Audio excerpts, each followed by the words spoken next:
നാളെ കഴിഞ്ഞ് വിഷു. അപ്പോൾ എല്ലാവരും സദ്യ ഉണ്ടാക്കാനുള്ള തയ്യാറെടുപ്പിലായിരിക്കും. അതുകൊണ്ട് ഇന്ന് ഞാൻ പാലട പായസം ഉണ്ടാക്കാൻ പോവാം. ഷുഗർ കാരമലൈസ് ചെയ്യാണ്ട് മിൽക്ക് മെയ്ഡ് ആഡ് ചെയ്യാണ്ടാണ് പായസം ഉണ്ടാക്കാൻ പോകുന്നത്. എങ്ങനെ ഉണ്ടാക്കാൻ നോക്കാം പാ. വെള്ളം തിളച്ച് വരുമ്പോഴത്തേക്ക് നമ്മൾ അടയിട്ട് അടച്ച് വെക്കണം. 6 മണിക്കൂറിന് ശേഷം നല്ല രീതിയിൽ വെന്തിട്ടുണ്ടാകും. അത് സ്ട്രെയിൻ ചെയ്ത് മാറ്റി വയ്ക്കാം.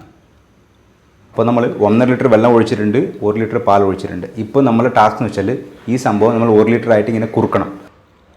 പാൽ നല്ലോണം തിളച്ചതിന് ശേഷം സ്ലോ ഫെയറിലാക്കി വയ്ക്കണം. ഏകദേശം ഒരു 1 മണിക്കൂർ ആകുമ്പോഴത്തേക്ക് പാൽ ഒരു 1.5 ലിറ്റർ ആയി കാണും. ആ സമയത്ത് ഒരു 200 ഗ്രാം പഞ്ചസാര ഇട്ട് 2 ടേബിൾ സ്പൂൺ നെയ്യ് അതും കൂടിയിട്ട് വീണ്ടും നമ്മൾ കുറുക്കാൻ തുടങ്ങണം. ഒരു 1.25 മണിക്കൂറിന് ശേഷം പാലിൻ്റെ കളറ് തിരി ചേഞ്ച് ആവാൻ തുടങ്ങിയിട്ടുണ്ട്. ആ സമയത്ത് നമുക്ക് ഓൾറെഡി സ്ട്രെയിൻ ചെയ്ത് വെച്ചിരിക്കുന്ന ആടെ അതിനകത്തിട്ട് വീണ്ടും കുറുക്കാൻ തുടങ്ങാം. ഇങ്ങനെ കുറുക്കി ഏകദേശം ഒരു 2 മണിക്കൂർ ആകുമ്പോഴത്തേക്ക് പാലിൻ്റെ കളറും ചേഞ്ചായി നമ്മുടെ പായസം കുറച്ചും കൂടി തിക്കാവാൻ തുടങ്ങി. നല്ല രീതിയിൽ തിക്കായി വരുമ്പോഴത്തേക്ക് കൺസിസ്റ്റൻസി ഇങ്ങനെ വേണം പായസത്തിൻ്റെ. നിങ്ങൾക്ക് വേണമെങ്കിൽ മിൽക്ക് മെയ്ഡ് ആഡ് ചെയ്യാം, അല്ലെങ്കിൽ കാരമൽ ചെയ്ത് ഒഴിക്കാം. ഞാൻ രണ്ടും ചെയ്തിട്ടില്ല. എപ്പോഴും പറയുന്നത് തന്നെയാണ്, everybody can cook and everybody has to cook.